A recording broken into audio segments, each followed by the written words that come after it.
আসসালামু আলাইকুম এভরিওয়ান, আমি সাইফুল হাসান তালুকদার ওয়েব কোড এক্সপ্রেসের পক্ষ থেকে আপনাদের সবাইকে স্বাগতম জানাচ্ছি। আজকে আমরা শিখব এইচটিএমএল এ প্যারাগ্রাফ ট্যাগ সম্পর্কে, কিভাবে এইচটিএমএল এ প্যারাগ্রাফ ট্যাগটা ইউজ করতে হয় সেটা। প্যারাগ্রাফ ট্যাগটা মোটামুটি একটা ছোট ট্যাগ। তো একটা ফাইল নিয়ে নিচ্ছি, প্যারাগ্রাফ ডট এইচটিএমএল।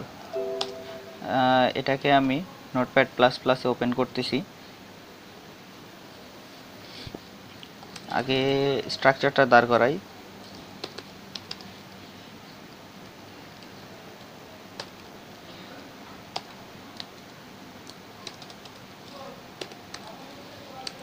হেড,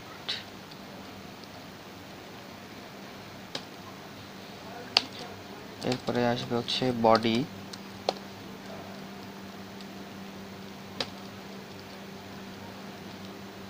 হেডের ভিতরে থাকবে হচ্ছে টাইটেল,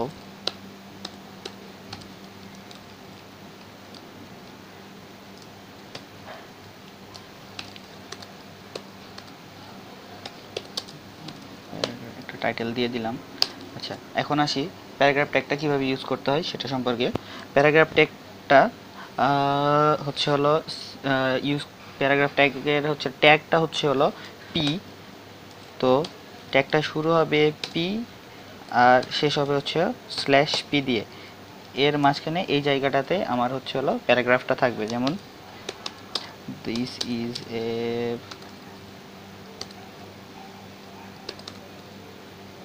প্যারাগ্রাফ। ঠিক আছে, এটা আমি যদি এখন রান করাই তাহলে এইটা প্যারাগ্রাফ আকারে আসবে। যদি বড় প্যারাগ্রাফ হয় সেক্ষেত্রেও সেমভাবেই আসবে। যেমন আমরা যদি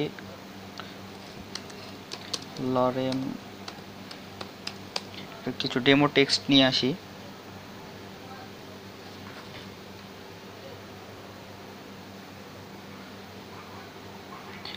যেমন আমি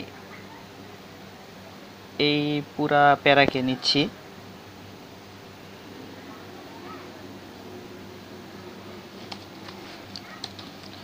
পি শেষ করব স্ল্যাশ পি দিয়ে।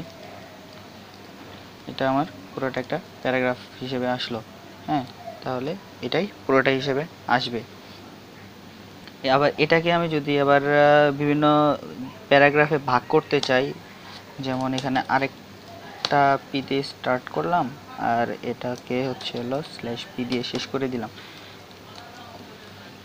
তাহলে এটা আমার দুইটা প্যারাগ্রাফ হিসেবে চলে আসবে। আবার আমরা যদি কোনো টেক্সটকে বোল্ড করতে চাই সেক্ষেত্রে আমরা ইউজ করতে পারি এখানে বি। শুধু ধরেন লরেম ইপসম, এটাকে বোল্ড করব স্ল্যাশ বি। হ্যাঁ, তো দেন শুধুমাত্র ওই টেক্সটটা বোল্ড হবে। বোল্ড করার ক্ষেত্রে আরেকটা ইউজ করা হয়, সেটা হচ্ছে হলো স্ট্রং। স্ট্রং আরেকটা ট্যাগ যেটা হচ্ছে হলো বোল্ড হিসেবে ইউজ করে। স্ট্রং, এটা শেষ হবে স্ট্রং দিয়ে স্ল্যাশ স্ট্রং। ওকে, হ্যাঁ। আচ্ছা, এরপরে আসি হচ্ছে হলো আমরা যদি কোনো টেক্সটকে আন্ডারলাইন করতে চাই, ধরেন এইটাকে আমরা আন্ডারলাইন করব, সেই ক্ষেত্রে ইউজ করতে হয় আই। যেমন এতটুকু আমরা, সরি আন্ডারলাইন না, ইটালিক। আইতে ইটালিক হয়। ঠিক আছে, যদি আমরা কোনো টেক্সটটাকে ইটালিক করতে চাই সেক্ষেত্রে আমরা আই ইউজ করব। কোথায় দিলাম, এই যে এই জায়গাটা দেখেন ইটালিক হয়ে গেছে। হ্যাঁ, আবার যদি এবার আসি আন্ডারলাইন যদি করতে চাই, তো এর পরেরটুকু এই আন্ডারলাইন করি। আন্ডারলাইনের ক্ষেত্রে ইউজ করা হয় ইউ। যত ইউ দিয়ে শুরু হবে যেখানে শেষ হবে সেখানে স্ল্যাশ ইউ দিলে আমাদের টেক্সট নিচে আন্ডারলাইন হয়ে যাবে।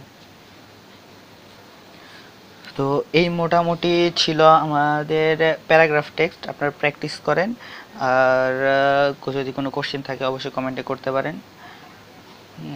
আর অবশ্যই সাবস্ক্রাইব করতে ভুলবেন না। টিউটোরিয়ালটি দেখার জন্য ধন্যবাদ। দেখা হবে, কথা হবে নেক্সট কোনো টপিক নিয়ে, নেক্সট কোনো টাইমে।